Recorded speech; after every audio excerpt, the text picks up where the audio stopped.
जय श्री राम बंधु माने स्वागत आपण मानक आज आम कथा को आज आम कथार आम से वाल्मीकि रामायण छोटिया अंशटी आलोचना करवा आपण मैंने शुणवे। आज शुक्रवार मुझे जे प्रत्येक सप्ताह 3 दिन आम आम कथा पकईवा आम कथार आलोचना रखा आम कथार आलोचना विषय वस्तु केवल वाल्मीकि रामायण पर चलो चर्चा चलो सप्ताह 3 दिन। अच्छा आलोचना करिया पूर्व आम टिके भगवान श्रीराम नाम नवा 1 मिनिट तापर आम आलोचना को आसवा। श्रीराम जय जय राम जानकी बल्लभ प्रभु सिया राम।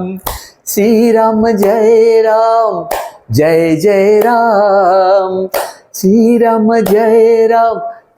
जय राम जानकी बल्लभ प्रभु सिया राम। श्रीराम जय राम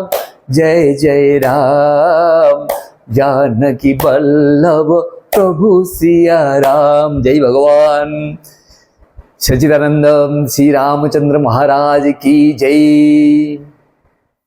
हाँ आमे आलोचना कर सारी वाल्मीकि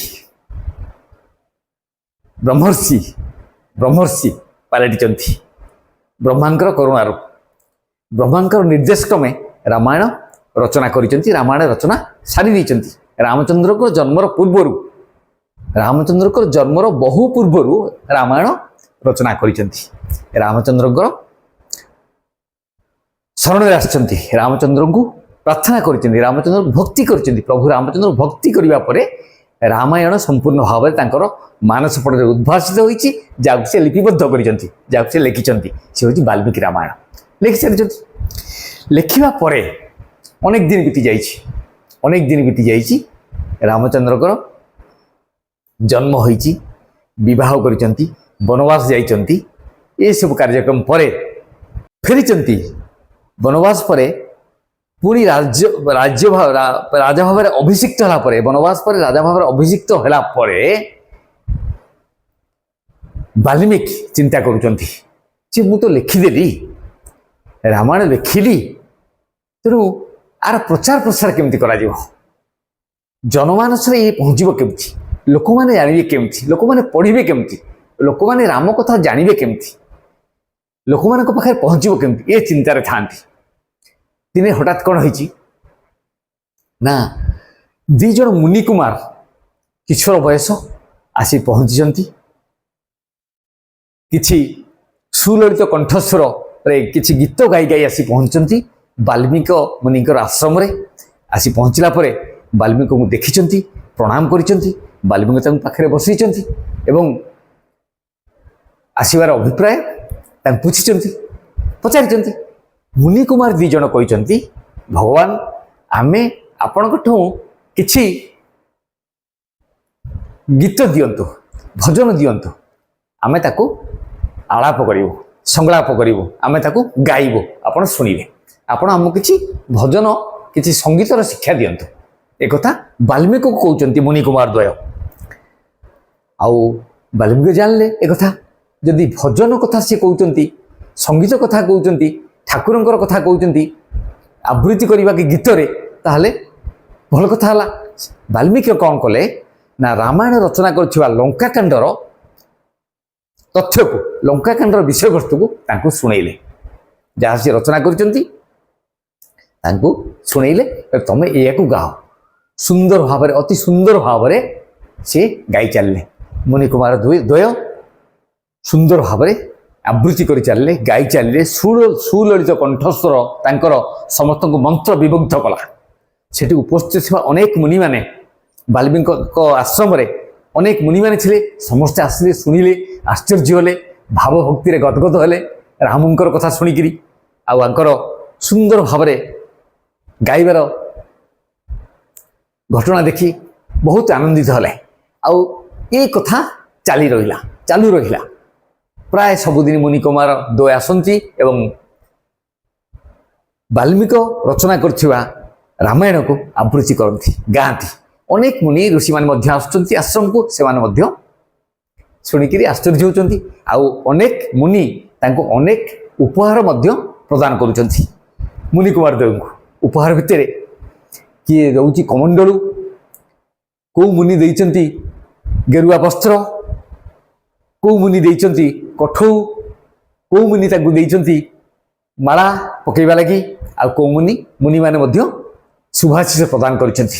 ଏମିତି ଅନେକ ଦିନ ବିତି ଯାଇଛି। ମୁନି କୁମାର ଦ୍ୱୟ ବାଲ୍ମୀକ ରଚନା କରିଥିବା ରାମାୟଣକୁ ଗାଇ ବୁଲିଛନ୍ତି, ସର୍ବତ୍ର ଗାଇ ବୁଲୁଛନ୍ତି। ଯୁଆଡ଼େ ଯାଉଛନ୍ତି କେବଳ ସେ ରାମ କଥାକୁ ଗାଇ ବୁଲୁଛନ୍ତି, କେବଳ ରାମ କଥାକୁ ଗାଇ ବୁଲୁଛନ୍ତି। ଏମିତି ହେଇଛି ଅଯୋଧ୍ୟାର ଦାଣ୍ଡରେ ମଧ୍ୟ, ରାଜଦାଣ୍ଡରେ ମଧ୍ୟ ମୁନି କୁମାର ଦ୍ୱୟ ରାମାୟଣକୁ ଗାଇ ବୁଲୁଛନ୍ତି। ଅଯୋଧ୍ୟାର ନରନାରୀ ତାକୁ ଶୁଣିକିରି ଆଶ୍ଚର୍ଯ୍ୟ ହୋଇଛନ୍ତି। ଆରେ ଇଏ ତ ଆମ ରାମଚନ୍ଦ୍ରଙ୍କ କଥା। ଆମ ରାମଚନ୍ଦ୍ର ଲଙ୍କାକୁ ଯାଇକିରି ରାବଣକୁ କେମିତି ନିହତ କଲେ, ସୀତାଙ୍କୁ କେମିତି ଉଦ୍ଧାର କଲେ, ହନୁମାନ ଯାଇକିରି କେମିତି ଲଙ୍କା ଦହନ କଲା, ବିଭୀଷଣ କେମିତି ରାଜା ହେଲେ, ତ ଆମରି ରାଜାଙ୍କର କଥା ଇଏ ମୁନି କୁମାର ଦ୍ୱୟ ଜାଣିଲେ କେମିତି?